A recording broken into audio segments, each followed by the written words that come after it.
Sure. Okay. Go ahead. Close it down. I don't care. See if I Bye-bye, care. Audacity. See if I care. Jeez. Yeah. Needlessly aggressive. Should we just start this thing? I don't know. Man, you're the host. Oh, gosh. So much pressure.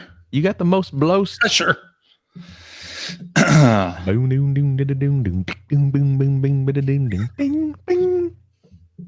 All right, song? stop. Collaborate and listen. No. I suspect No, brand new invention. no. That's not. Oh, no? You said it was pressure. I know. So I was doing the "We Will Pressure You" song. I don't know what that is. No. Not at all. We will pressure you. You know, Never heard of it. It's an oldie. It's one of those golden oldies. You may have heard John Records Landector spin that on the on the Magic Oldie Station, 104.3 WJMK. Talking once again only to people who are who grew up in the Chicago suburbs. Coming up next, Dick Biondi is going to be bringing you an hour of commercial-free rock. I like how hyper targeted some of our bits are, just for Mr. Nelson. If you grew up in the Chicagoland area in the early 80s, have we got a podcast for you? Rock-a-bye, baby. Oh my God. All right. Hello and welcome to episode number 832 of the Player One podcast for Tuesday, October 18th, 2022. I'm your host, Chris Johnston, and with me, as always, from the great state of Washington, Mr. Phil Theobald. That's me.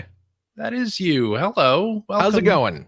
Welcome to the podcast. Welcome back to this great country of ours. With the air I can barely breathe. You went wandering up to our neighbors to the north. I visited the Great White North yesterday. Yeah. Up there in Greg country. And it was so traumatic I scared him away from the show, apparently. Lived to tell the tale. I did. Yeah, you got you got some kind of donut? Yes, we went to Tim Hortons. Well, of course. As there. One does. And they had donuts that were decorated with the logo of the local hockey team. Because Which is what? Huh? Which is what? Gonna put you on the spot. Well, I know the answer. Okay. But you're gonna think that I'm making it up. Oh, okay. Because the team because I don't know hockey, and I know you don't know hockey either. I don't. You are. I don't know if our special guest Luke, do you know hockey? I have not known hockey since the first lockout. But if you go back to 2 generations, I knew hockey then. You already lost me. You've said words that were English, but I don't understand the meaning. Apparently, there was some sort of hockey lockout. Several times, in fact, and I'm out. A hock out. Mm-hmm. You get the hock out with the lockout. This team, of whose donut I partook yesterday, was the Vancouver Canucks. That's fake. You're faking. Which sounds like a hockey team name that I made up to make fun of Canada, but I can assure you it's real. They are real. And I will say their donut was delicious. Okay. That's really the key, right? Yeah. Yeah. So they're now my favorite hockey team because they have the best donuts as far as I know. And what way to judge a hockey team based not on their performance on the court? I want to say the rink, but the deliciousness of their donuts. Yes. The icy pitch is what you call it.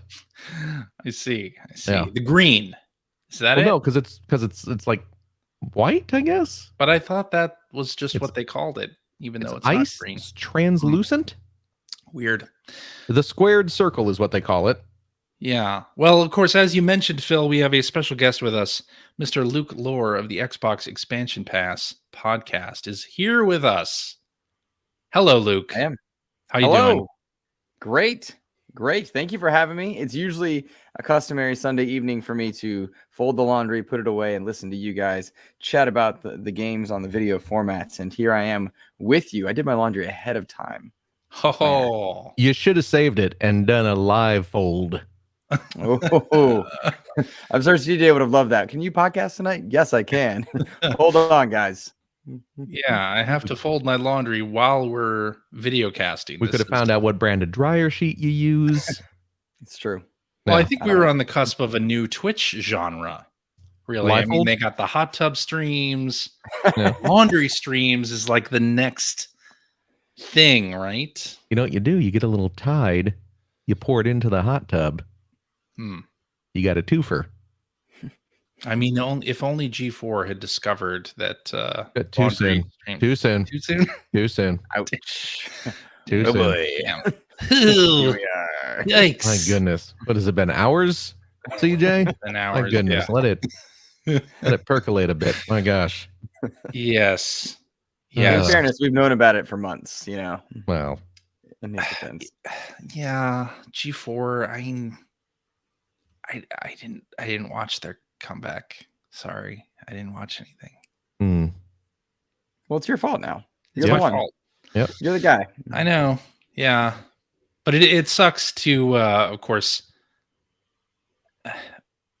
find out via. It sounded like a lot of people found out via the tweet that their job was like a lot of people who gone worked there? on a Sunday, Mhm. right? Yeah. Oh. That's that's Oh. not We're- good. Finding that to be all too often the case in gaming nowadays, too. When something shuts down, it sounds like employees are consistently finding out with everyone else. And that's just, it's not like there's a good way to find out, but that's a bad way, It's true. It is. It is. Well, anyway, Luke, you do the Xbox Expansion Pass podcast, an excellent show. I want to congratulate you, first of all, on 150 episodes. Thanks. And Thank you. That's not bad for a hopefully- beginner. A beginner. Yeah, hopefully when you get up to 830, we'll have you on again. Congratulate you again. But you do some excellent interviews on the show, on the Expansion Pass podcast. And what are some of your more recent favorites? I have my own favorite that you talked to Mike Chapman, creative director on Sea of Thieves, and that was a great episode, great interview. But who are some of your favorite interview subjects that you've interviewed recently? Oh man, I will say Mike Chapman was probably one of my most enjoyable, not just because I love the game that he's the creative director of, but some people are just extremely pleasant and very enjoyable, and they share things with you and they give you insight, which sometimes you don't get insight. Sometimes there's language barriers. Sometimes there's just PR speak, but I felt like Mike Chapman really just spoke from the heart, and that's always enjoyable as an interviewer. I'd be remiss, I think, if I didn't point out that I had Seamus Blackley on not too long ago. Oh yeah. That was a pretty amazing get for me to have the original Xbox creator on the show and share some of the things he shared. He shared some pretty, I would say, fiery stuff and some pretty interesting kind of factoids about, development back in the day that Gamescom kind of quietly nudged over. So I think some people missed it. And so I would encourage anyone to go back to it. But that was fun. Jeff Grubb has been on the show, I think 4 times now. He's always fun. that guy? He's always fun to have on. But Okay. He's sold out now. He's part of Giant Bomb, going mainstream. yeah, Corporate mainstream. stooge. Jeff Grubb. Glad we're all on the same page here, guys. He was Yep. pure when he was VentureBeat. I mean, come on. Yeah. Now you got But yeah, Dan Reichert Is daring he you still to in the do- chat? He is. He is Mute in the this. chat. Mute that part. Okay. Yeah. I'll edit that out. Oh my gosh. But yeah, in truth, just while I have my moment, I'll say that I've had the chance to interview some incredible voices, and my goal is always to do from the indie to the AAA, and everywhere in between, voice actors, and it's been a pleasure to have on so many people from like legendary franchises and new franchises, and it's been fun. And I was looking back at the list, and my second guest ever 3 years ago was Ben Rivers. And that Oh. was thanks to you guys, and he's been on twice Corporate now. stooge Ben Rivers. Right. Wait, are we just calling everybody who guests on another podcast a corporate stooge? Is that what this is? It sounds like stooge talk to me. I don't know, CJ. Oh my gosh. Yeah. So these I mean, I voice can actors go you on. had on, certainly they were compensated well for their vocal work. Yeah, right? the Guardians of the Galaxy voice actor, I gave him $4. Well, I'm not talking from you, Luke. Oh, gosh. I The can't imagine what performances you're they put alluding in to. for the games, I don't right? Hopefully know. more than $4,000 for a million-selling franchise. Well, should we get into that? Let's do it. We talk about that. Voice actress Helena Taylor, who was the voice of Bayonetta for 2 games and was missing from the credits of the third. She has been replaced by Jennifer Hale. Is that who replaced her? Pretty cheap get, all things considered. Yeah. So Helena put out a video saying that the reason why she wasn't back to reprise the role is because she was only offered $4,000 for in order to do it, which she said no to. So it sounds like she called for, or at least suggested, that people who are interested in supporting good voice work to not buy the game, but Phil, I'm sure you already pre-ordered yours, so you can't cancel it at this point. There's just no way to. Technology doesn't allow. I don't know. I don't understand computers. Did you guys see that Jennifer Hale has not commented, but was liking everything that noted she was under NDA? I thought that was an interesting bit of a social media kind of sneak around, is because I'm sure she has thoughts on it. She's been an advocate for voice actors for over a decade, 2 decades at least, and has done so many iconic voices. And I would imagine she found out with everyone else why she was brought in, and that had to have been a frustrating point. Maybe I'm giving too much credit, but I don't think I am in this case. Certainly going to be one of those stories where when we find out later on, it's going to be frustrating for us. Yeah, I thought it was strange, especially because I think Platinum said the reason why Helena Taylor wasn't reprising her role was because of a scheduling conflict, right? So I guess scheduling conflict plus they lowballed her. But yeah, and then of course things blew up on Twitter, as they do, and Hideki Kamiya ended up deleting his account. First of all, being restricted from Twitter use, and then deleting his account. So I don't know what all's happening there, but a whole lot of internet drama. To be lowballed for $4,000 total, according to Helena, I think that is. It surprised me that it can be that low for a franchise that is that high selling. I thought there would be kind of systems in place to protect voice actors more than there are, which shows my ignorance, right? It shows how little I know about that realm, and it bums me out. Yeah. Well, a couple of years ago, there was a whole thing about union versus non-union work in video game voice acting, and I wonder if this was going to be like a non-union job or something, or what exactly happened there. But yeah. Oh well, I won't be playing. I'll be boycotting Bayonetta 3 because I wasn't planning on buying it anyway. So there you go. Makes sense.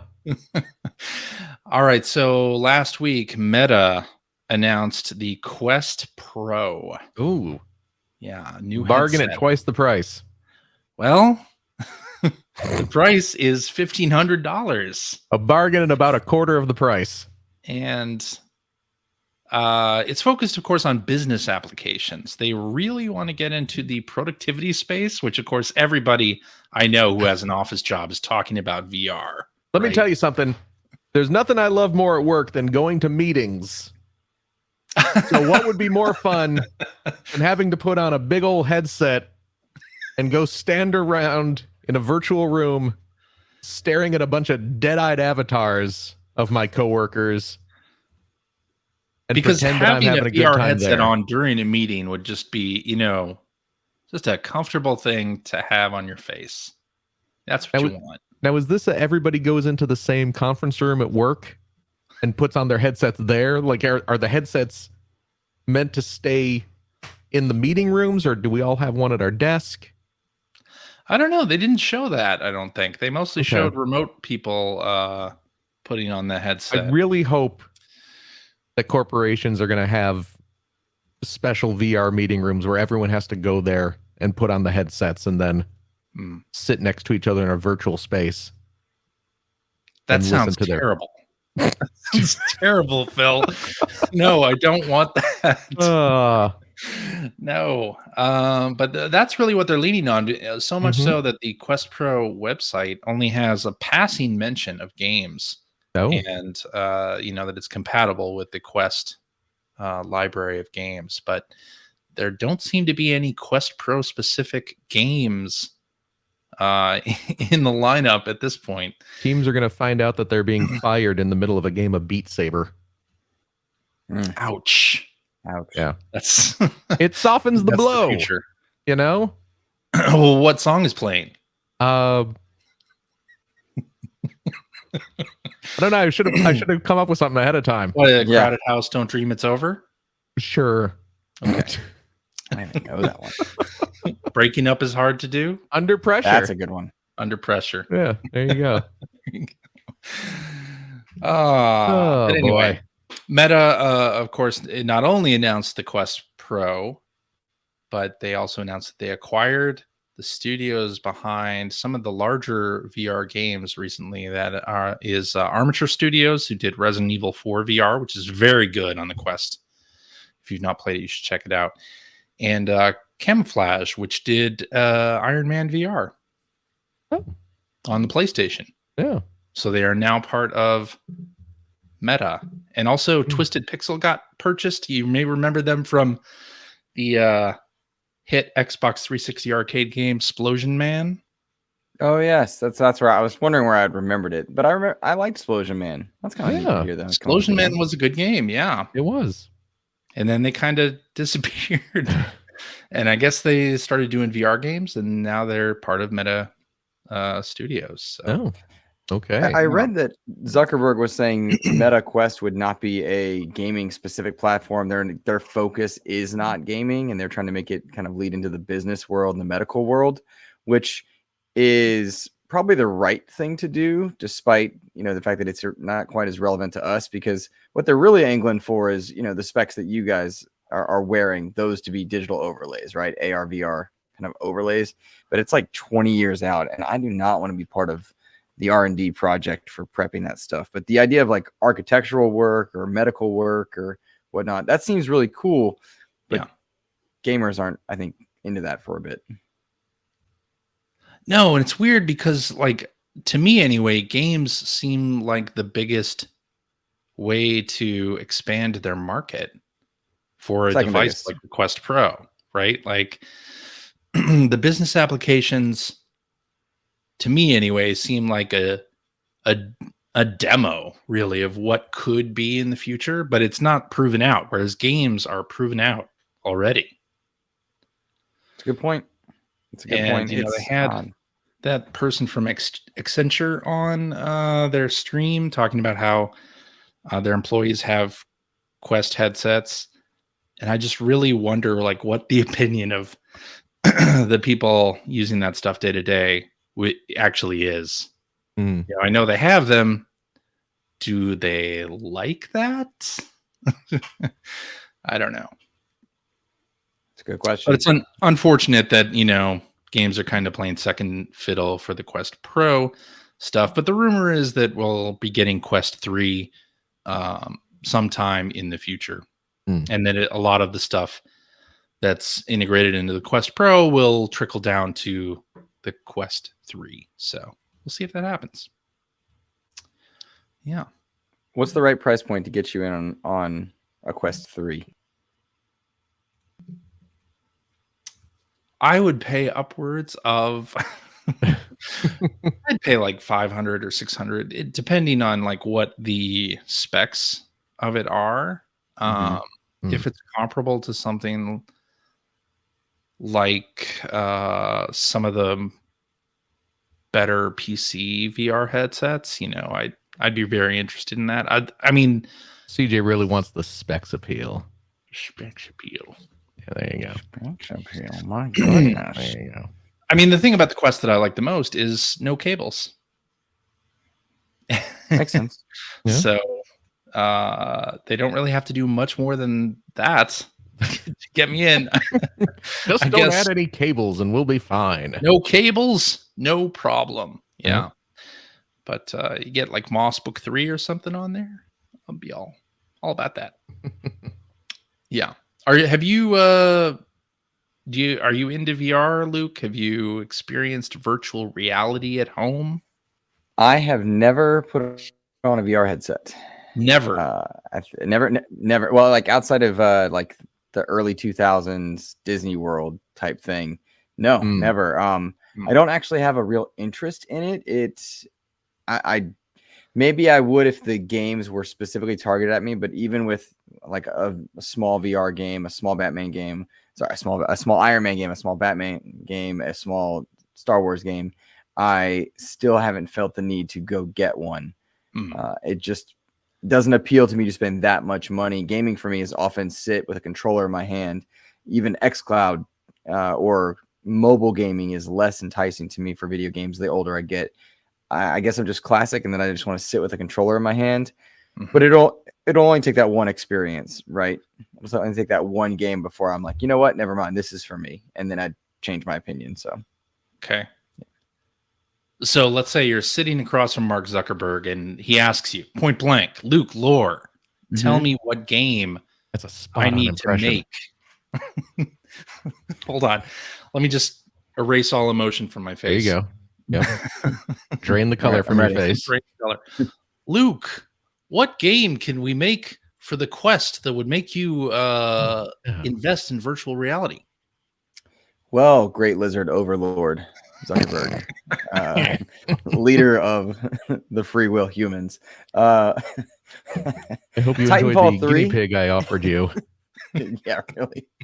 Titanfall might get me in. The idea of riding around in a mech would be a cool experience in VR, provided it's done right. You're not getting motion sickness and such. I would love to do something in a mech. I think that'd be the coolest way to jump in. I'm sure there is a Halo experience that I would want, or an Iron Man experience that I would want, but it has to be like a top tier experience. I don't want to have PlayStation 3 technology with floating balls on my controller to play Iron Man. And I really dig the way that some of the new tech looks as far as the controllers. But am I in to spend all that money and not? No.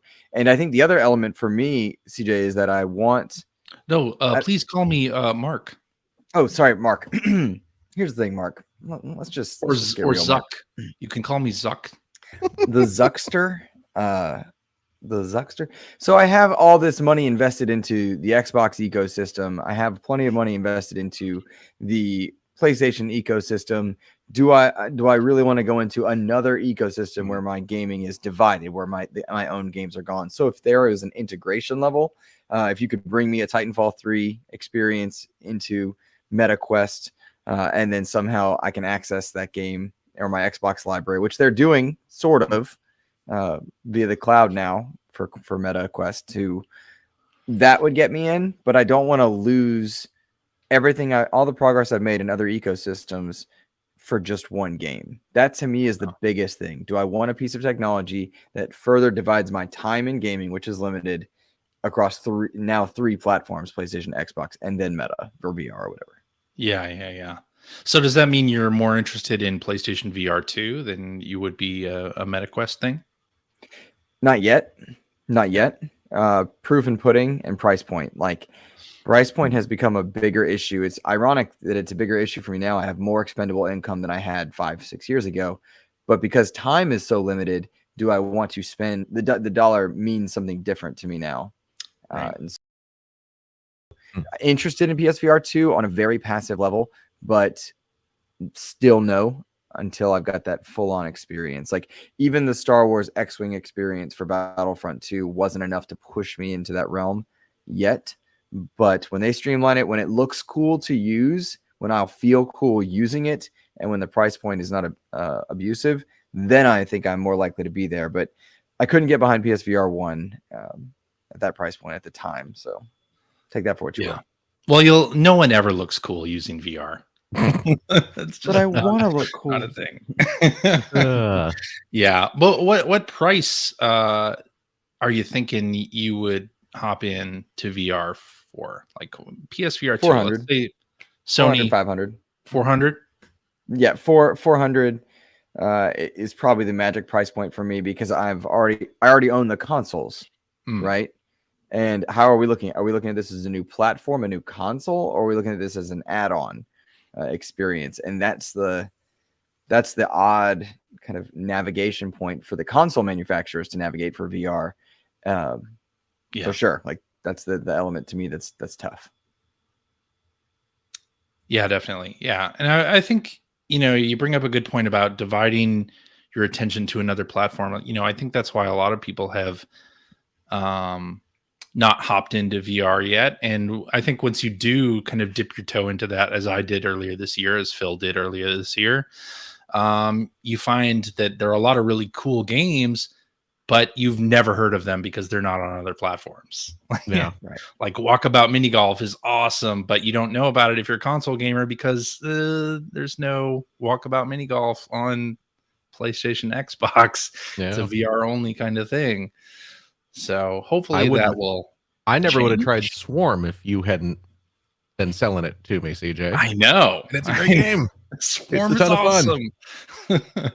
Yeah, but it doesn't have that cachet. It's not from a console developer It's not on a console platform that you already know, so you just ignore it. And very similar to like mobile games. Like that's just a blind spot for so many gamers because they just don't even wade into that pool, and that's fine.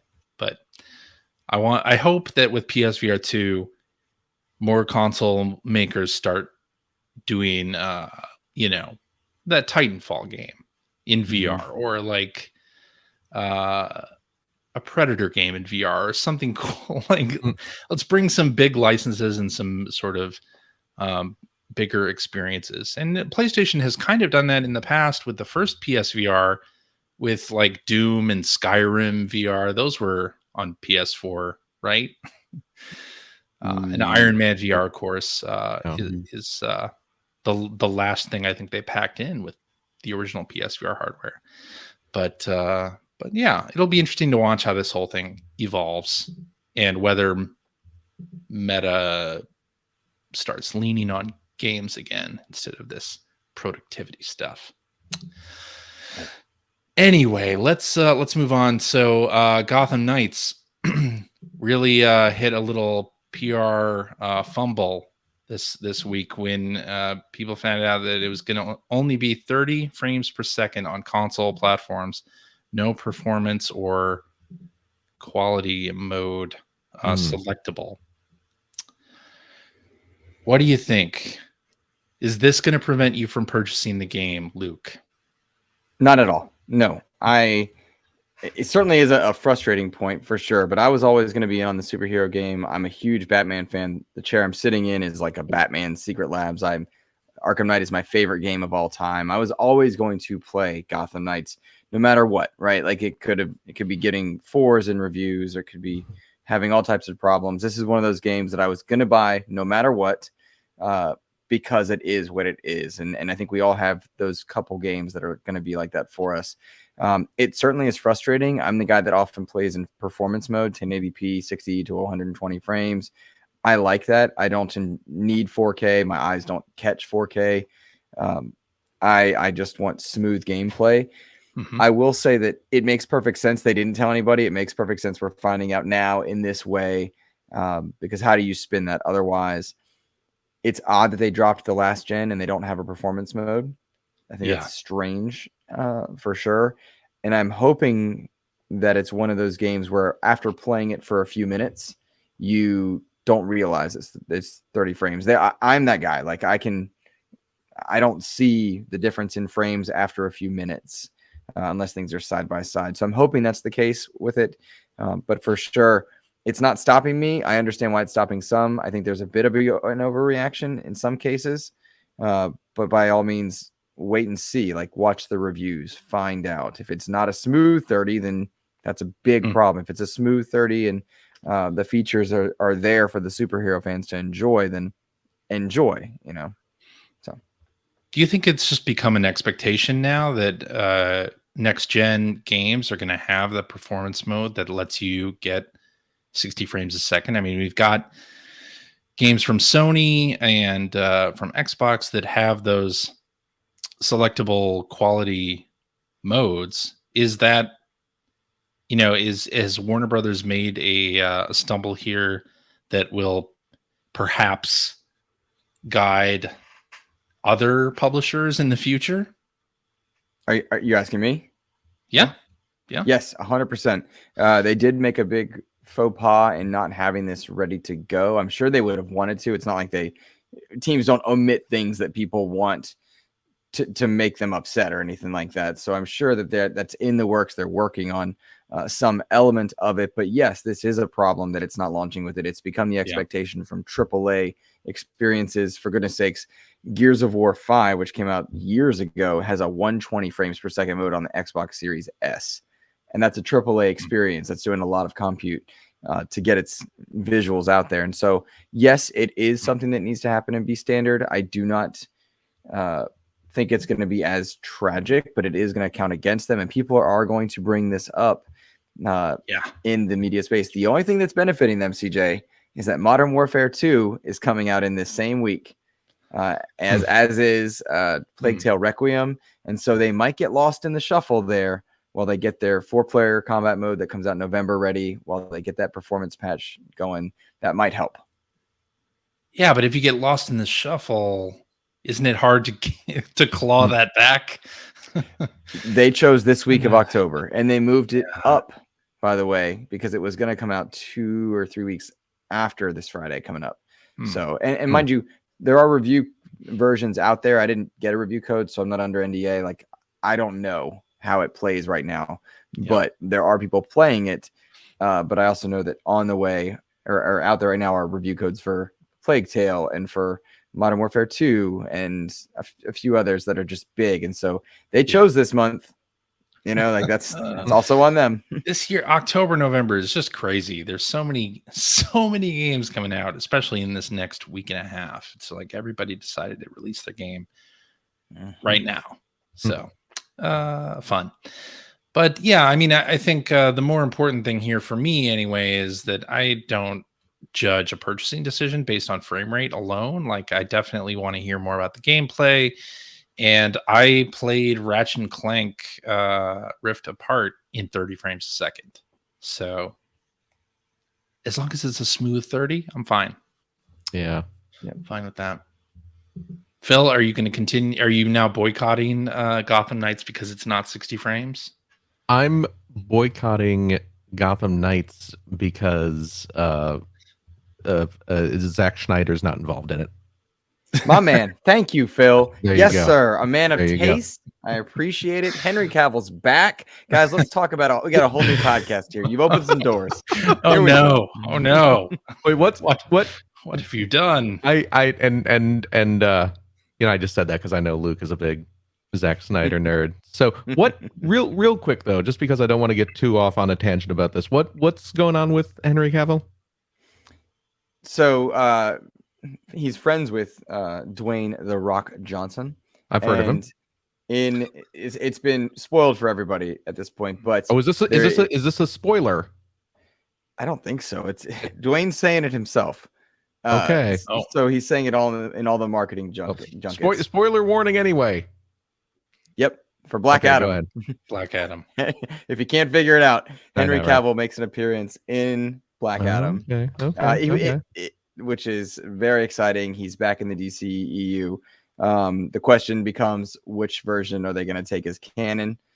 Snyder's version or Joss Whedon's version? Because they're drastically different in direction of where the story goes. But frankly, I don't care. I care, but like, I'm glad Henry Cavill's back. I'm glad Ben Affleck's back. I'm glad we have our own separate Batman.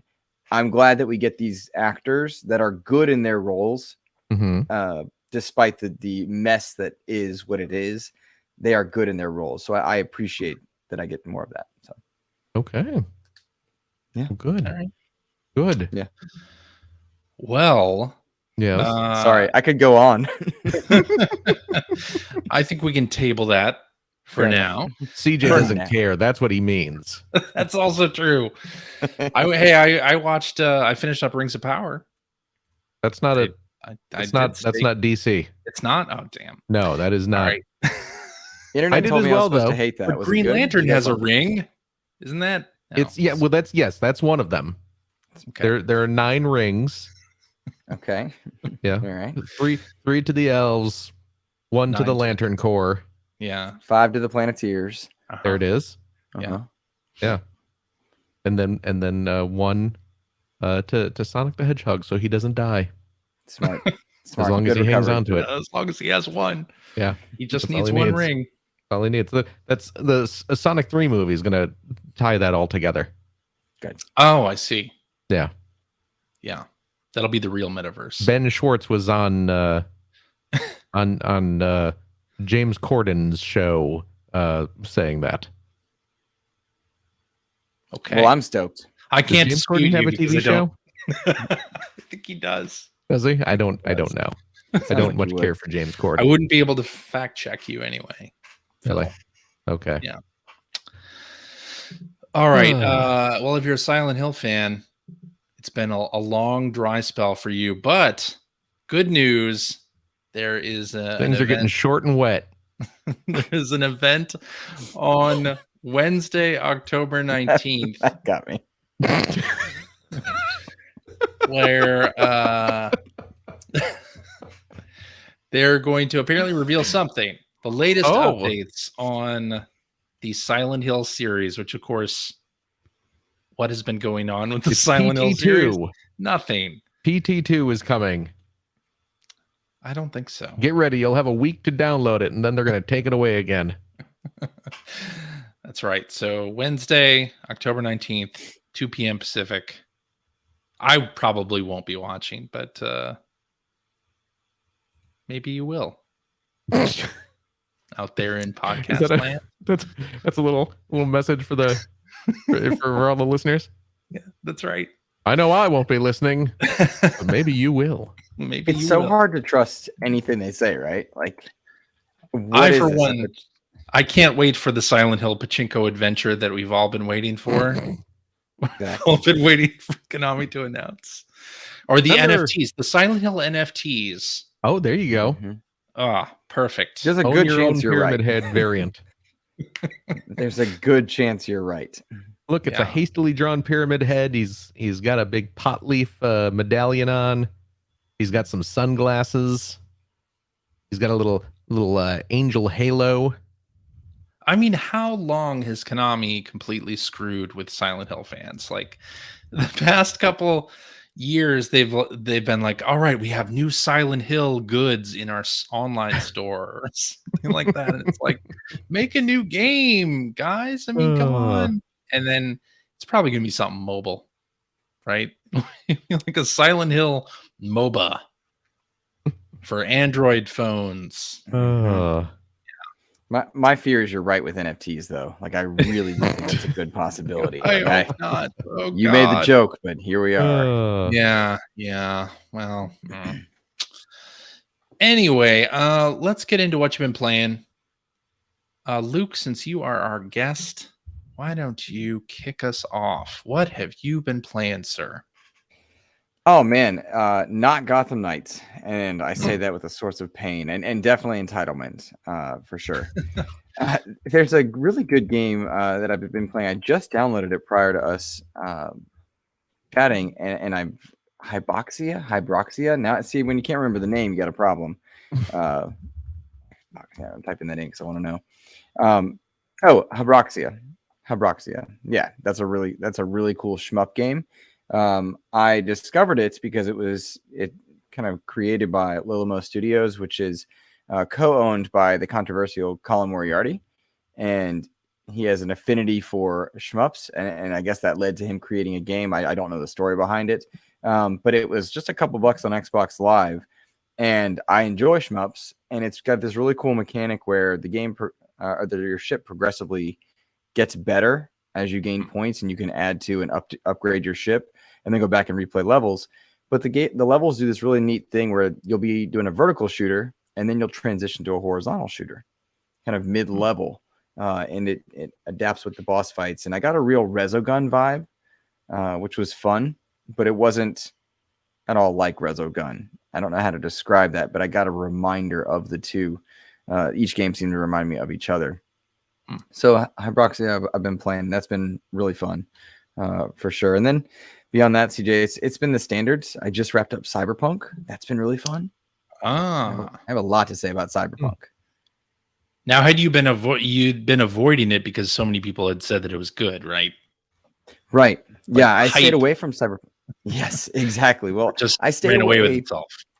It went away, and they did a lot. I think that was a disservice to fans in the way that CD Projekt Red's leadership was marketing the game when it first was announced, and it really did a disservice to the work that the people making the game were trying to accomplish. So once patch 1.5 came out, and they came out, the developers came out and talked about all the improvements, the mistakes they'd made along the way, I wanted to support that, and so I purchased it, and I didn't really start it until patch 1.6, which once I started playing it, Cyberpunk's a great game. I don't think it's the second coming of video games. I don't think it's in any way what some of the hyperbole was surrounding it in terms of like how good it really is. It's a 50 to 60 hour game with a pretty dead open world, but a lot of really good writing, really fun gameplay, horrible driving. But I enjoyed it so much. I had such a blast. I got back into it, and I've never seen Cyberpunk Edge Runners, and a lot of people are really into that show. But it's been neat for me to jump in while everybody else was jumping in, just completely on happenstance. That game is it's just really fun. I really encourage people to play Cyberpunk now, and I've had an absolute blast with it, and I'm anxious for the expansion. It's cool to see Keanu Reeves in there. I want more Cyberpunk, because the end of the story left me wanting more, and the open world, like I cleaned up the open world quests and did all the Ubisoft checkbox type stuff. It was pretty dull. So I'm ready for more in the world, because they've built something special. It'll just be interesting to see what happens with the expansion and then their follow-up since they released their roadmap. What is going to happen with an Unreal Engine version? What does that look like? Really, really interested. Yeah, and that game's been doing very well on Steam, in part, I think, due to Edge Runners and people coming into it from that side, where they watch the show and then find the video game later. So a lot of people have been talking about the game online, yourself included. So there's a trial on PlayStation Network. If you're a PS Plus member, you can get like a couple hour trial of Cyberpunk 2077 if you have not already played it. I think everyone should try it, because it's one of those like tentpole moments in gaming. There are certain things that happen in gaming that when you experience them, just to say you've kind of had it, like Witcher 3 was one of those experiences. Modern Warfare 4 was one of those experiences. Probably people would say the Xbox Live's an announcement and showcase, the Switch, the Wii, like those are those tentpole moments that are special. And I would say Cyberpunk is worth trying. If you get a chance to do it for free on a trial, absolutely check it out. Certainly, it was one of the biggest stories when the game came out and had so many bugs, right? But it's also a kind of a comeback story now that, a quote unquote failed launch, you can come back from that, right? And we've seen so many games able to do that, at least carve out a niche for themselves, whether it's Fallout 76 or Cyberpunk 2077 or No Man's Sky or even Sea of Thieves, didn't have the greatest launch in terms of critical response. But it's always good when you see those games like really get on their feet and gain a popularity and, come back from what was like almost a catastrophic. I mean, Sony pulled that game off of PSN for a time. So it's good to see that they've been able to fix things up. It's interesting also that they are the team that fixed things up, and all the other titles you mentioned are live service. And this is a single player game. That to me is really a neat comparison point. So is that all you've been playing? Just Cyberpunk and Hyperoxia? In truth, yes, I've been in this weird holding pattern of frustration because I've seen you on Fortnite. I've seen you on Fortnite. Maybe for a bit, maybe to play with my buddy Suddy, Okay. maybe, but I haven't been in much this season, and I love Fortnite. Like I will stand by. I hear you every week talking about it. I love that no build mode. I think it's a great mode. Fortnite is just a genuinely good game. I'm long past my People don't believe it, but it's so good. No build, zero build mode is great. It's so good. Yeah, such a fun time and so easy to play. I think that's the best thing it has going for it. But yeah, I'm in this strange holding pattern where I wrapped up this huge open world. I don't know if this ever happens to you guys, where you finish this massive game and you're left wanting more. I've never finished a massive game. You're talking about platinuming God of War, Phil. You don't think that's a big one? Not God of War. It was what was it? Last of Us. I played Last of Us. Yes. I would say Last of Us. That's like a 15-hour game? Not on hard mode. No, but maybe you're better than me. Yeah, guess what mode I didn't play it on. Well, I thought you were going to platinum it, good sir. I did platinum it. He did. You can platinum it on the easy difficulty. Really? I thought you had to play it on like super hard mode. I thought so too, actually. Before Phil revealed that you didn't have to. Gotcha. No. I believe the earlier versions of The Last of Us, including the remastered version on PS4, I think you did have to. Yeah, guess which versions I did not platinum? On harder difficulties. Yeah. And in the case of the PS4 version, I think you had to do multiplayer stuff too. Yeah, I didn't do that either. This doesn't have. No. Big fan of the fact that they changed that then, because I don't like when a game has achievements or trophies tied to a multiplayer element. That always bums me out. Yeah, I agree. Yeah. So, but yeah, game paralysis. Do you guys ever get that where I'm like stuck? I'm waiting for Gotham Knights. I don't want to start the next big game, big experience, and nothing else is appealing right now. I've just been jumping through small stuff because I'm bored and ready for a specific experience that isn't out yet. Yeah, that happens to me all the time. Oh yeah. That's when I go back to games like Fortnite or Sea of Thieves and just kind of play a nice palate cleansing game like that. Yeah. Did you do the new adventure? I did. Yes, just today. Yeah. Finished that up. Good. It was very good. Yeah. I sailed with folks who knew what they were doing and just pointed me to the journals that I needed to read. Gotcha. It was very nice.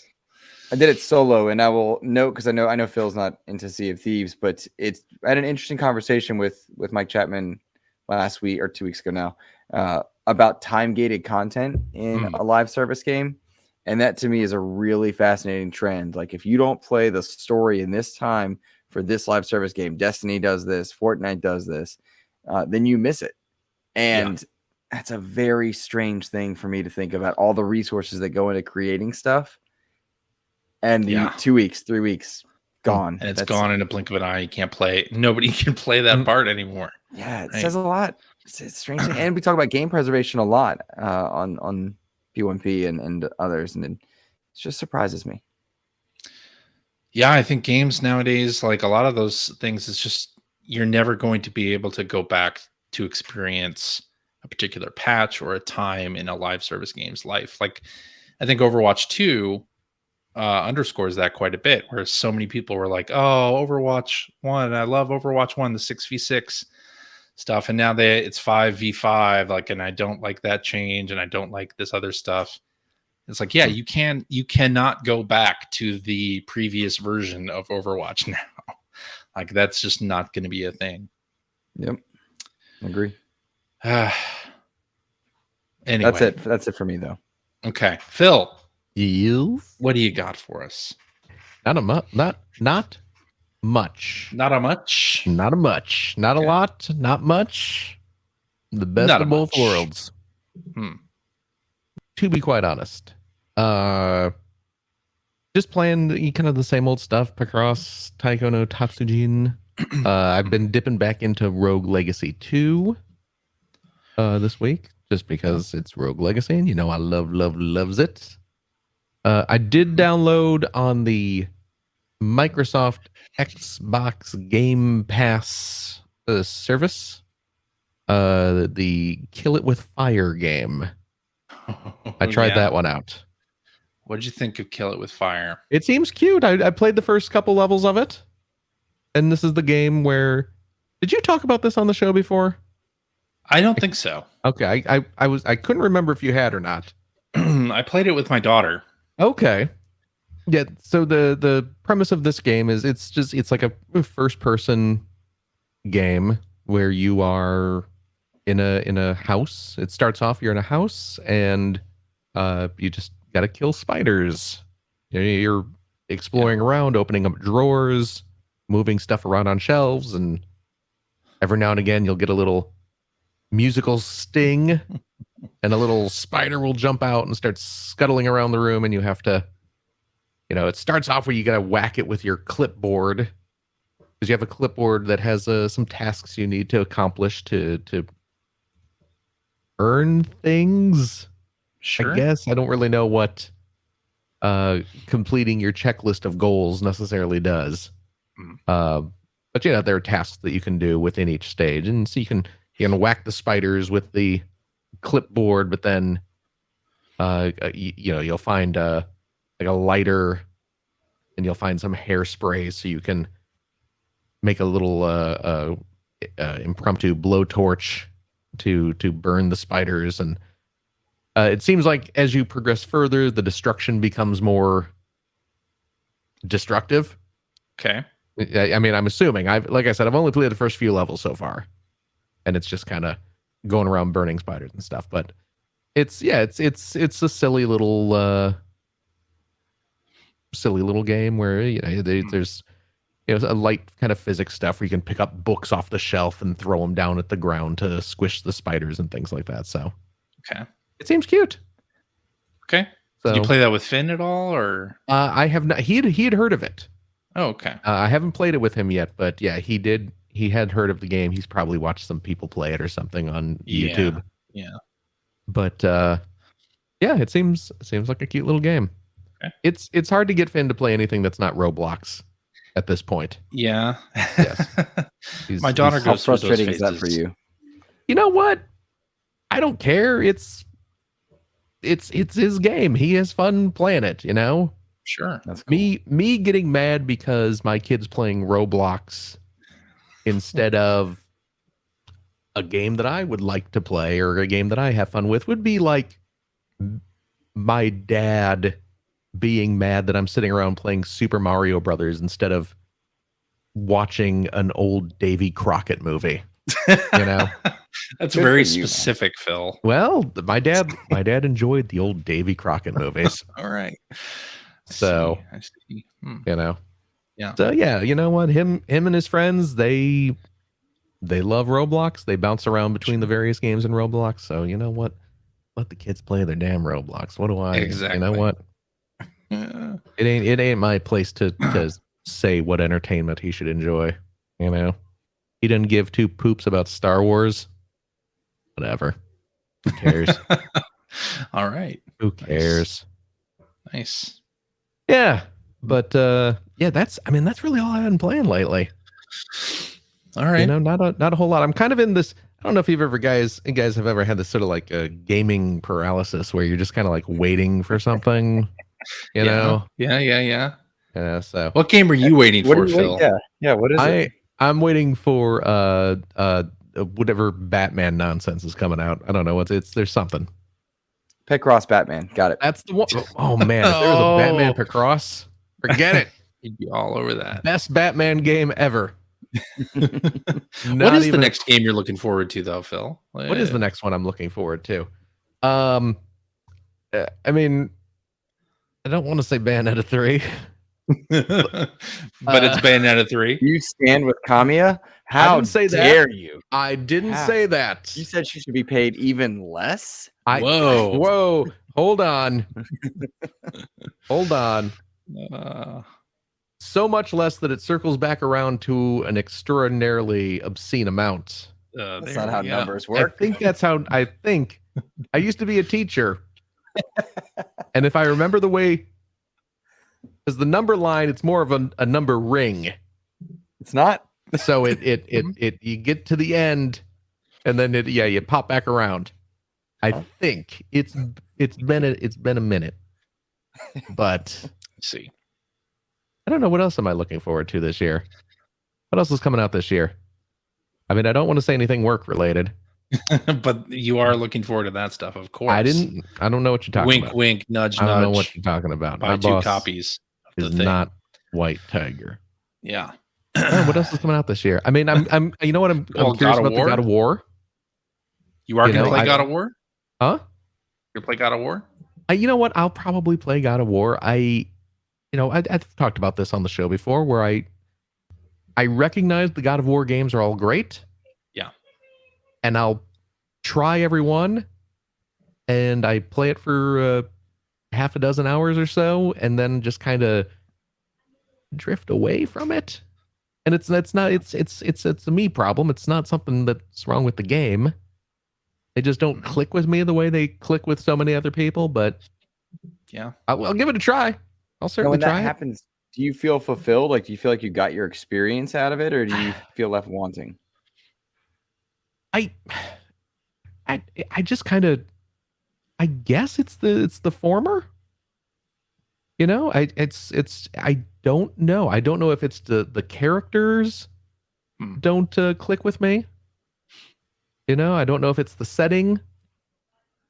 You know, it's kind of the same thing that happened to me with like Bloodborne, where it's like, Yeah. I really wanted to like Bloodborne because so many people did, and so many people whose opinions I value loved it, but just it didn't. Like me. Well, I mean, not you,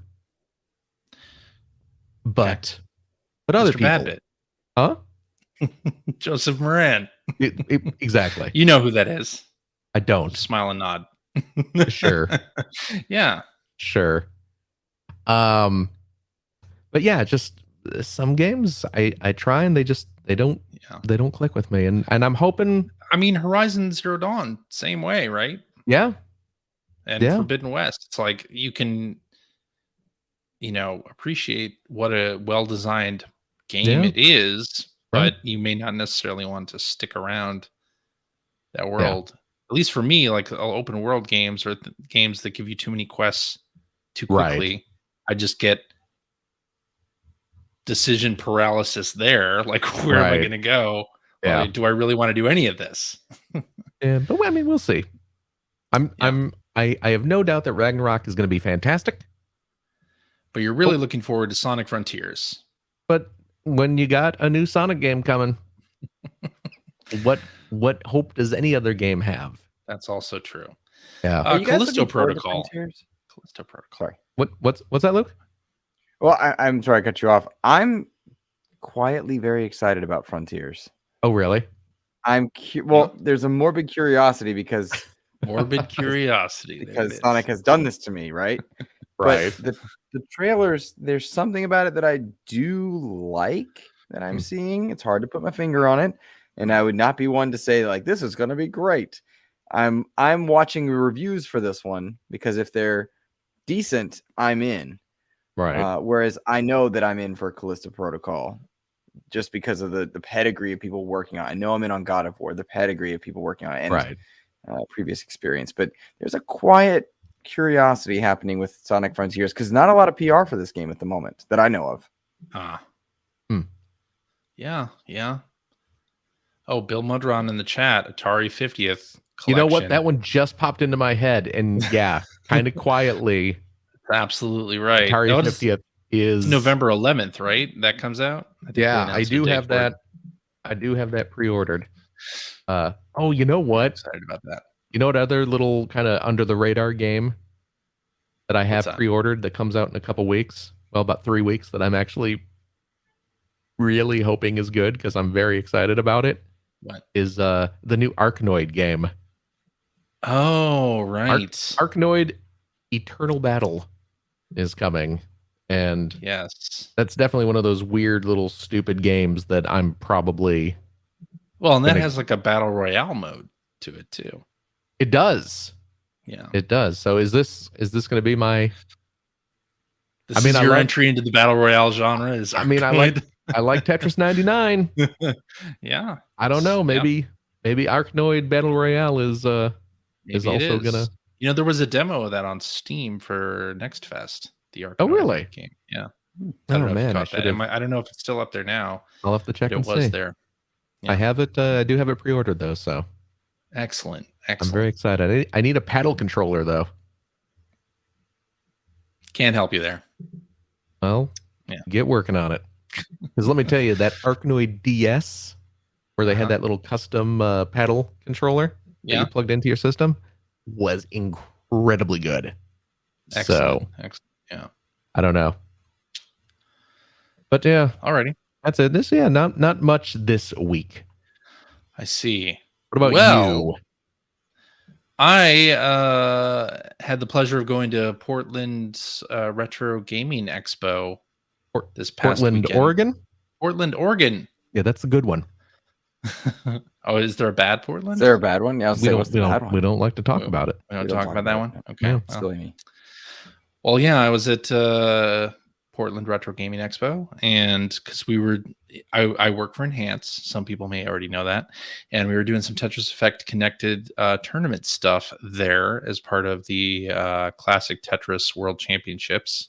They do their thing. They do their finals at Portland Retro Gaming Expo. Yeah. So I went down there to help, and then also looked around the convention center, and didn't play anything. They had, the usual like arcade setups and pinball setups, and then they had a console arcade as well, where like behind where I was, they were playing Mario Golf on the GameCube and Kirby's Air Ride. They had stations with like ET for 2600. I got to hear a young player say, "Wow, this is really bad." People weren't wrong about this being the worst video game ever. Oh.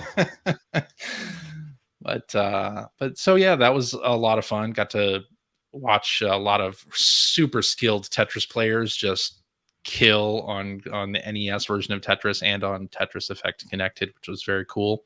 Nice. And then I walked around the convention center a little bit on Saturday, and lots of booths that were like about auctioning off classic games and getting your classic games graded for quality. So like WATA had a booth, and Heritage Auctions had a booth, and other places that I don't remember the names of had booths there too. But I wasn't so much interested in that. It's hard for me to walk around looking at old games just because the games that I used to own are now gone. Right. So it's a little bit of a sore spot for me, but I did enjoy walking around, and they had a couple guests. Brett Weiss, who did the compendium, the NES game compendium, he's done a couple of different books, was there selling that a Nintendo documentary that came out on Blu-ray recently. The Wizard? No. Oh, he's got it. He's getting it. Getting it fancy. out. I don't know what this is. Right. I'm not familiar with this. This is Playing with Power. Oh, okay. Hold that a little closer. Story. Let me see that there.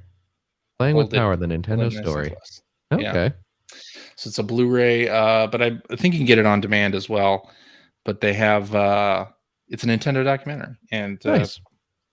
Narrated by Sean Astin.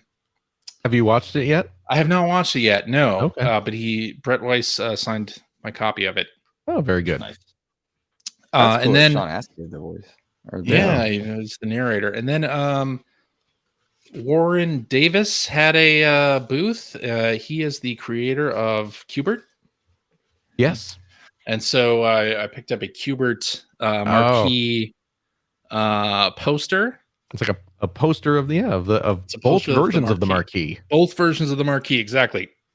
And signed by Warren Davis to CJ, which I was nice. That's cool. Happy about. So that will soon be framed and will be up on the wall. That will soon be framed and leaning up against the wall. Leaning up against the wall. Exactly. Wire management back there too.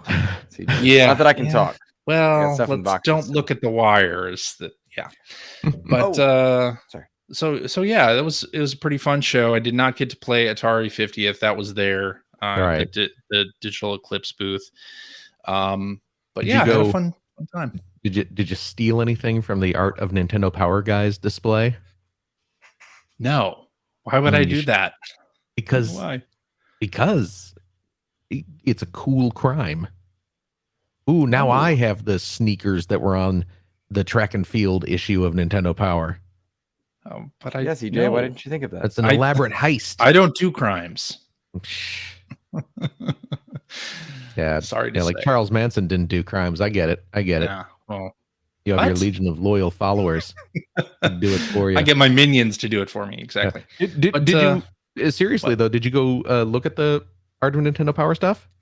No, Oh, why not? I did not. I didn't know it was there. I didn't know it was there. Seriously, you didn't know he had a whole like No, big setup with a bunch of that stuff on display. I didn't see it. Well, No, sorry. go back next year. Okay. I bet he'll be there next year. I'll have to go. Please do. Yeah. But yeah, it was fun. Oh, good. Yeah. And let's see what I've been playing. Oh, right. Every day I've been hopping on Splatoon, Fortnite, and Overwatch and doing my little like daily tasks in those games. They're now chores that you must do every day. Chores that I must do every day. Yeah, I have to win a game in Splatoon, so my catalog level goes up. Okay. I have to do my dailies in Fortnite and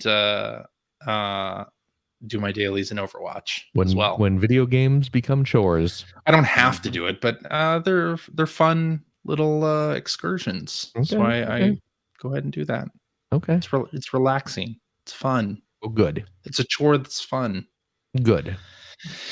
So I've been enjoying all of those, and I think I found a new hero in Overwatch that I have been enjoying. Baptiste. He is a support character, and he has a machine gun that also lobs healing grenades. Oh. So It's like right up your alley. That's perfect for me. I can shoot with a machine gun and then also heal people with grenades. So it's fun. And then I also picked up Dragon Ball The Breakers because if you remember, I played the beta of this weird Dragon Ball game and liked it enough to actually purchase it. So I did buy it on Dragon Steam. Ball Breakers. I remember. Dragon Ball Breakers. Yeah. Yeah. And it is such a weird asymmetrical multiplayer game. It's 1v7, and I don't even really know if I'm playing it right. But there's a few different ways that the survivors can win, and the raider can win, and it's just kind of a fun little game loop, sort of a hide and seek kind of thing. So I've been having fun with it. It's a weird game. It feels like a 360 era multiplayer game. Like it really is super janky and it doesn't make much sense, but it's fun. So I'm playing it, and it wasn't expensive. So, good. Yeah, exactly. And I'm looking forward this week to Ghostbusters: Spirits Unleashed because that is another asymmetrical game that I'm gonna at least get some enjoyment out of. I've heard good things. I've heard good things. Yeah, I think it might be coming to Game Pass. Oh, really? I don't know. I've seen conflicting reports on that. I don't know, but it'd be a good place for it. That's for sure. Yeah. But anyway, that's what I've been playing. So I guess that means it's time for tweets. Before we tweet, geez, Luke. Whoa! I'm sorry. I wanted to tell you guys this, and I forgot. Oh, go ahead, I want to please. know where this. I got a new toy. Oh, what'd you get? So if you look over right there, that is the Dragon Dagger from Power Rangers. Oh, nice. The Green Ranger Dragon Dagger. And it's got a little flute synth thing on there, so you can learn the keys. Oh, and really? And if you do it right, you hear the Dragon Zord pop in, and it's good. It is good. Great. Yeah, it's really cool. Fantastic. Yeah, so it's really nice. It was not cheap, but I'm really glad I got it. The Dragon Zord's the one toy I never got that like I always wanted, Right. So I'm waiting for the Lightning Collection versions to come back around. I've had one on pre-order for I think years at this point. Oh, But the geez. Dragon Dagger came in, and I wanted to share that because I knew you guys would appreciate. I appreciate it. Thank you. I can't speak for CJ. CJ doesn't like toys. What? CJ doesn't Yes, like fun. I love CJ, fun. I've always Yeah. figured, I like fun. Look at this. I have tangentially related. I got some Kamen Rider toys from the new Kamen Riders Geats show. That's So these cool. little buckles that go to the. I have the belt ordered. It's not here yet, but I'm looking forward to that because I'm enjoying the new Kamen Rider series, That's which is essentially they said let's make a Fortnite TV show, but instead of having it be Fortnite, we'll just have it be Kamen Rider. Wait, how is it Fortnite? Is it just? It's a battle royale. Oh, The whole premise is that there are multiple Kamen Riders that are competing in a battle royale. oh, okay. And these little buckles equip them with different weapons that they can use and swap around, and I see. Okay. people get eliminated at the ends of matches. So That's cool. yeah, Okay.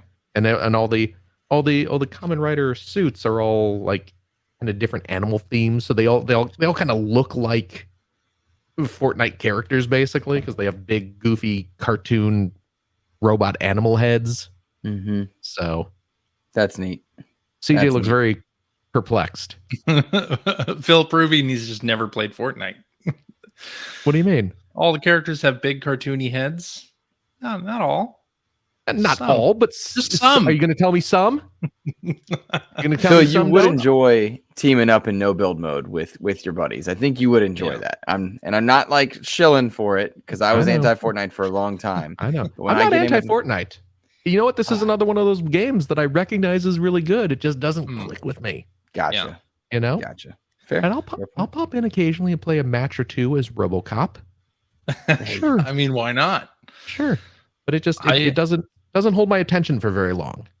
I Fair. just unlocked a character in the season pass. It's like a bear that is controlling like a larger gelatinous goo bear. Okay. So, you know, Okay. Humble so brag, so a says. big big goofy animal thing, right? Yeah. Okay, yeah, not at all like big Realistic. goofy animal. Yeah, oh, no, that's fine. Yeah. Yeah, there are no big goofy animal things in that No. game. No, you're right. No. You're right. All Hey, right. Is it CJ. time for tweets? CJ, real quick, since we're on the Yeah. topic of toys, did you see the toy I posted on Twitter that I got in Canada? My Pac-Man toy? I did. Yes. My Pac-Man goes to brunch. I did see that. I was Figure? very jealous. I'm jealous. You're envious is what you are. I'm envious and jealous, but envious. Yes. When I was up in Canada, I stopped in. I say I stopped in, but this is really where we were going. We went to Langley, British Columbia, Yeah. which is between here and Vancouver. Uh-huh. And I went to an excellent toy store called Toy Traders. This is this huge, elaborate store with all these cool action figure displays and stuff like that. Uh-huh. And while there, I found this blind boxed from a company called Seajoy Cross Bandai Namco Shanghai. Awesome. And it's Pac-Man Goes to Brunch, and they're little blind box figures of Pac-Man and the four ghosts enjoying brunch, enjoying brunch foods. I love it. And I opened them up. Uh, I don't know if this counts as a live unboxing because I already opened this up. well, But there's Blinky, the red ghost, and he's enjoying some pancakes with Okay. some With tomatoes? tomatoes on those top. are strawberries. They're strawberries. Okay. Strawberries. Strawberries. My camera's not focusing very well, but you can see Gotcha. little seeds on there. There's got Okay. a little strawberry syrup on there. That's nice. Yeah. And the other one I got is the one that's on the cover. I'm not showing the actual figure here, but it's Pac-Man. He's frying up an egg, Yeah. and the yolk of the egg is shaped like Pac-Man, and then Pac-Man himself has some fried egg white around him, so he As himself if he looks had like been fried. a fried egg. Yeah. They're super That's cool. cute. So That is cool. I may have gone online and bought like a whole box of them just to try and get the rest. That doesn't sound like you. Not at all. Not at all. No. All right. Do we Is want it to do time tweets? for is it time for tweets? Yeah, I'm saying that. Time for That's what I tweets? just said. Okay. Guys, my idea. Let's do tweets. What do you think? You know what, Luke? That's a good. Why aren't you hosting the show? You're the one with all the good ideas. That's right. Jeez Louise. Tweedly-deedly-dee. There we A go. tweedly-deedly-dee. Tweet. A tweet. A tweet. Tweet. Wow. All right. There you go. Let's love do it. this one from Hacker Alias Happy Kennard, who says No Man's Sky has no business running as well as it does on Switch. What are some other console to mobile ports that have impressed you over the years? Well, first of all, Yeah. do we consider a port to Switch being a mobile port? I don't. I know, don't either. I know people do, but boy, I don't. I don't either. No. I mean, yes, the Switch is mobile, certainly, but it's not A like, mobile processor?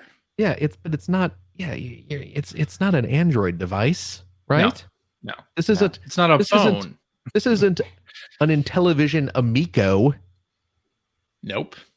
Well, because that it one- exists. That doesn't exist, right? But I don't. I mean, certainly it's not as powerful as your Xboxes or your PS5s. True. But yeah, I never think of it as a mobile system. No, me neither. But I don't know. But going by the spirit of the question, are there other Impressive games you- ports to Switch that for one, Overwatch. I Oh. played a bunch of Overwatch 2 on the Switch, and it runs perfectly fine. And that and Friday the 13th were like two games that back in 2018 I was praying that they would port to Switch, and they finally did on both accounts. And Overwatch 2 still still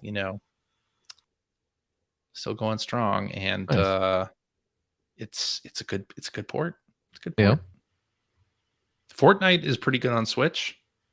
I was gonna say that's probably the one that I think is most impressive because of all the things that are going on and changing and updating so rapidly.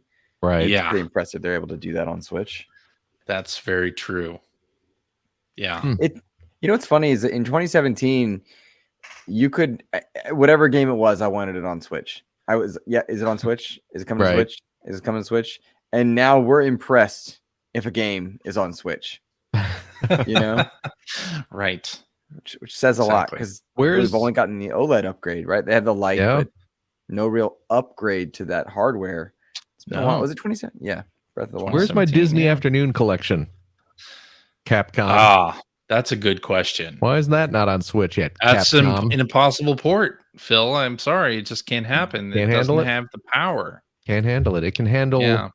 It can handle Fortnite. It can handle No Man's Sky. Yeah. But DuckTales 2 on NES had You some can't really do it.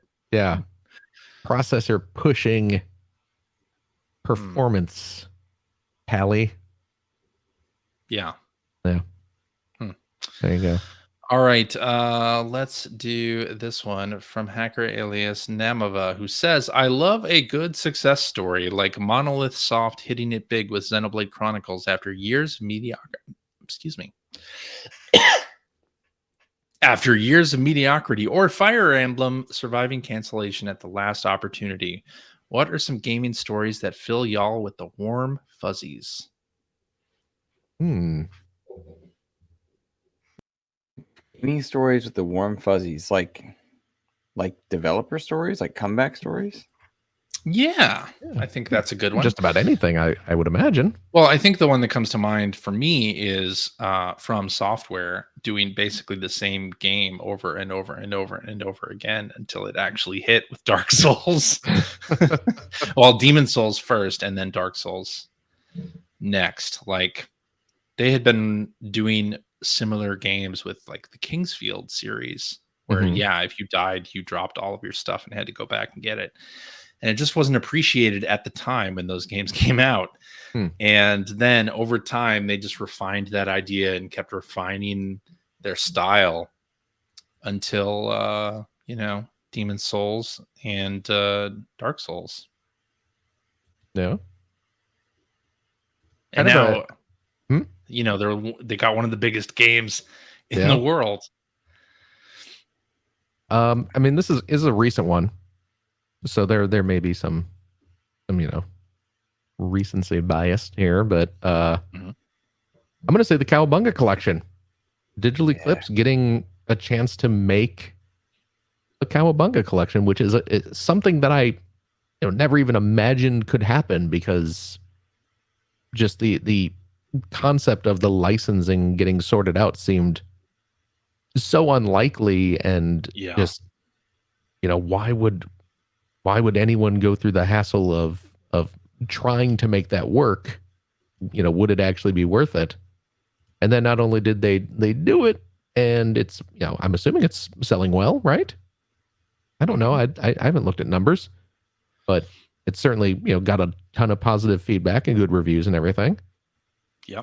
And and that they were able to do such a deep dive and do such a great job with all the kind of archive materials and everything like that. So yeah, that's great. The fact that game exists makes me very happy. I'll plug XEP for a moment and say that I got to have Stephen Frost on from Digital Eclipse, and they didn't know that Shredder's Revenge was happening. And then I got to have the Shredder's Revenge people on. They didn't know the Cowabunga collection was happening. Really? Yeah. And so that it was neat to find that out. And then to learn that when Digital Eclipse was making their Cowabunga collection, they were being given materials and like in waves, because they had so much content to put into that collection. And my hope is that the success of those two games and bringing back that genre, we see some other games that have been lost to time. A lot of it's licensed superhero stuff or cartoon stuff. I mean, whatever it is, like the license stuff. I hope this pushes people to work their way through the licensing things, because there are games lost to time that are sad from a game preservation perspective, but also like I want to play the Death and Return of Superman and Separation Anxiety and some of those great brawlers from the 16-bit era, and I don't want to have to emulate to do it, right? Like I want to be able to somehow do it the right way, if that makes sense. Yeah. Well, and again, not to, I'm sorry, but like just talking about the kind of like a retail package like that.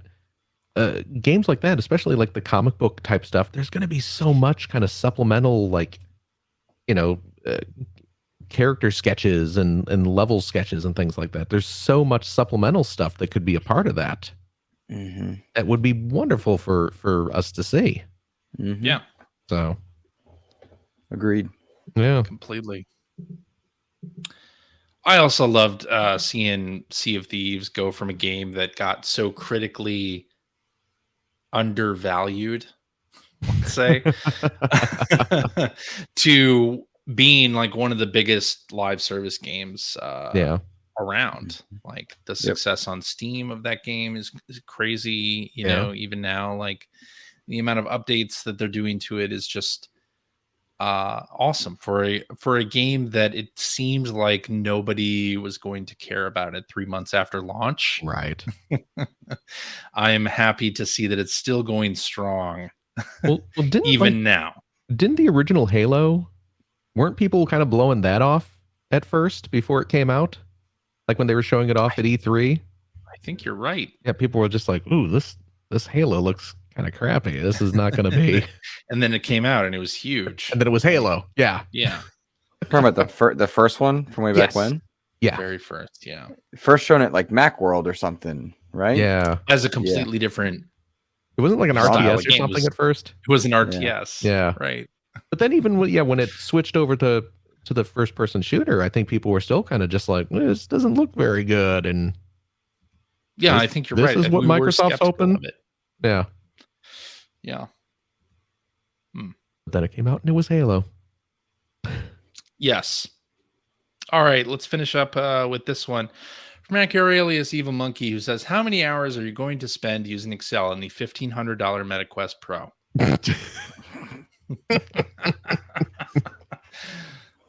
How many think I hours can is it going answer to take that. me to get the get the all the achievement points in it? Well, I think I can answer that by saying 0. I've just done the formula in Excel. The answer to that is 0. I'm just thinking how many hours are in a day minus how much I have to sleep to live, and Yeah. there's your answer. Well, that's the beauty of it is you can in the VR metaverse, Mm-hmm. you can go into your virtual home, Mm-hmm. lie down in your virtual bed. Time doesn't That's good. exist. Yeah. Then you open your eyes and that spreadsheet will be hovering right over your face. That's what I want. That's Yeah. what I want. I don't already have nightmares about work. This is good. This is good. Yeah. I like this. All they have to do is shove a protein tube down your throat and hook up a catheter, and you never And then have you're to in the leave the Matrix. bed. You're in the Matrix suddenly. Yeah. Yeah. It's perfect. How about that Matrix 4? That one Yeah. hurt. Yeah. They're making Constantine 2, everyone. No, I still haven't seen the Matrix 4. I Really? Oh, haven't you don't bothered need watching to. it. No. Don't do it. Honestly, The first heartbreaking. movie is really good still. Oh, the first one's great. That's where I'm First one's stopping. great. Yeah. I first liked one's- the second one and the third one. I liked them. Well, that's weird. Oh. Yeah. Well, don't see the fourth. Yeah. You think I'm crazy for liking the second and third? Oh boy.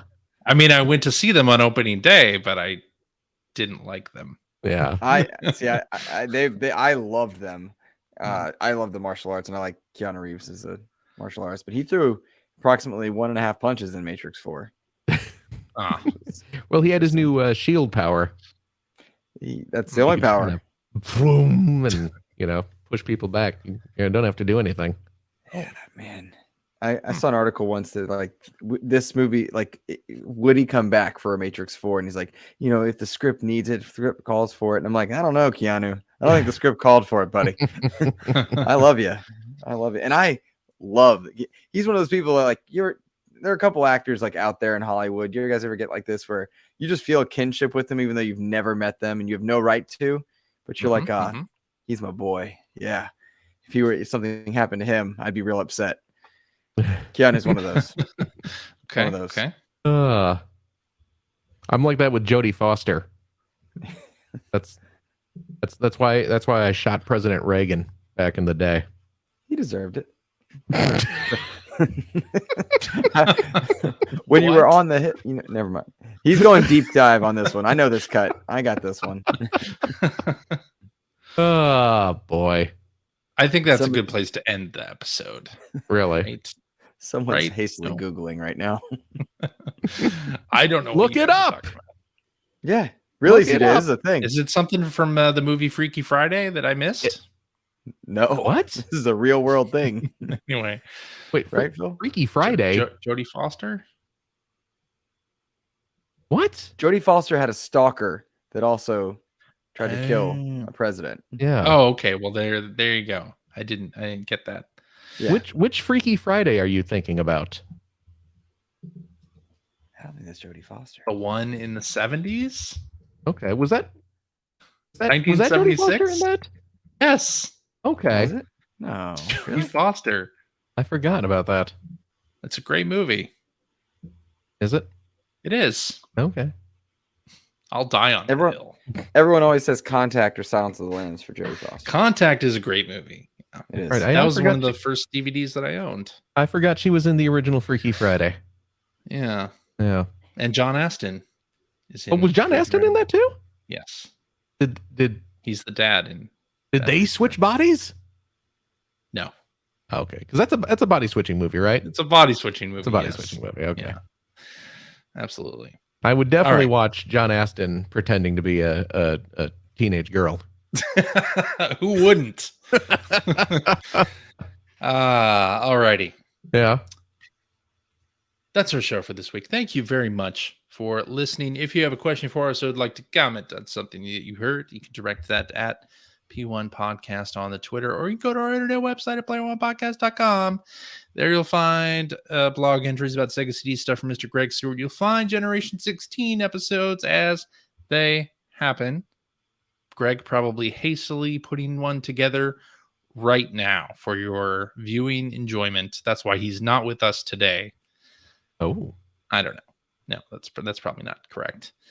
But I know he is planning on having an episode for the Genesis Mini 2 launch, which comes up at the end of the month too, because every game comes out in October now. That's just how this is. So look forward to that. Anyway, we also have show notes and links to all the things that we talked about on the show, so check that out. And there's also a link to our Discord server where you can discuss this episode with us and our other listeners. If you would like to subscribe to the Player One Podcast, you can do so by going to player1podcast.com. It's a website. Or by opening up your favorite podcast listening app. We're also on Stitcher Radio. You can like us on Facebook. We're on Spotify. You can watch video archives of our show on the youtubes.com/P1 podcast, or you can tune in and watch us live most weeks on the, on the YouTubes, the Twitters, the Facebooks, the Twitch televisions, all over the place. If you want to find out when we are doing our next live show, you can just follow our Twitter account, which is at P1 Podcast, or tune in every Sunday at about 5:30 specific time. That's usually when we do it. And I'll tell you what, if you like what you've heard, and how could you, head over to patreon.com/P1 Podcast, throw a few shekels our way, because CJ's got a new frame to buy for his Qbert frame. That's right. And CJ's one of those guys who will buy just like a regular poster print and then spend like $2,000 getting it framed. No, like the really expensive mats, the museum quality glass.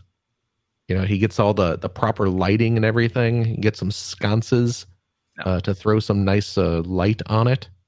Very classy, and it's well worth the expense. Nope, doesn't sound like me at all. But he requires your money to do it. I think that's accurate, right, CJ? No. It sure is, Phil. Thanks for sharing that. No. Your money does go to help keep our podcast afloat, of course. Yes, we can stream it every week and all that nonsense. All those little podcast costs that CJ deals with and that I do not. Yes. Because I am not good with money. It sounded cool. Hey, and I'll tell you what, if you have a couple bucks left over, why don't you head over to patreon.com/Greg Stewart. That's Stewart with one T, and it's at the end. And that helps support Greg's outstanding. It is outstanding. And I'll say that even when he's not here. That's not me sucking up to him. Luke doesn't care about Greg's silly little show. I care. I care. Wait, I'm supposed to be in on the bit. I hate it. There we go. Too much? No, that's good. Okay. That's good. You've already proven yourself a better improv partner than CJ. True. Thank you. You're very welcome. But yes, it is outstanding. And it is outstanding web series about North America's favorite run-up, the Sega Genesis. Oh, thanks, Phil. I appreciate it. I'm doing a lot of work. I'm getting a new episode is coming up real soon. I hope you hope you all enjoy it. It's going to be about the Sega Genesis Mini number 2. It's going to be good. Thanks, Greg. We really appreciate it. CJ. Yeah. Thank you so much. Thank you, Greg. I mean, Phil. Hey, no problem. I'm glad I can help.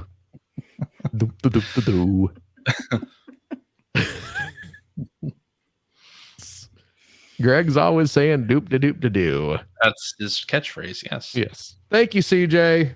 Thank you, Phil. Yes. Greg, I don't know where you are this week, but sure. Thank you as well. But you know what? An actual thanks to our special guest, the incredible Satan himself. Oh, thank you so much. I thought it was me. Luke thought it was going to be him, but it's me. It's always me lurking in the underworld, perched on your shoulder, telling you to do all those nasty things you want to do. Do you want That's to my spend favorite bit. Do you like it? It's my favorite Well, I'm one. glad you do. CJ paid a lot of money for this little voice box, so I'm really glad you do. Oh, Should I I still listen to episode 666 because that. Just cause. should I really spend this much money on this Power Rangers sword? It's kind of expensive. Yes, you should absolutely do that.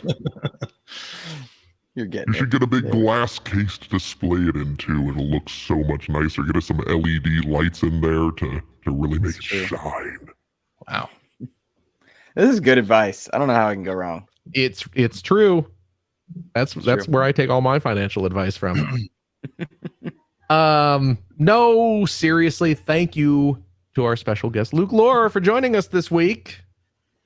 We're so Thank glad you to for have having you, me. Luke. Where can everyone find you again? Oh, of course, you can find me on Twitter at Insipid Ghost.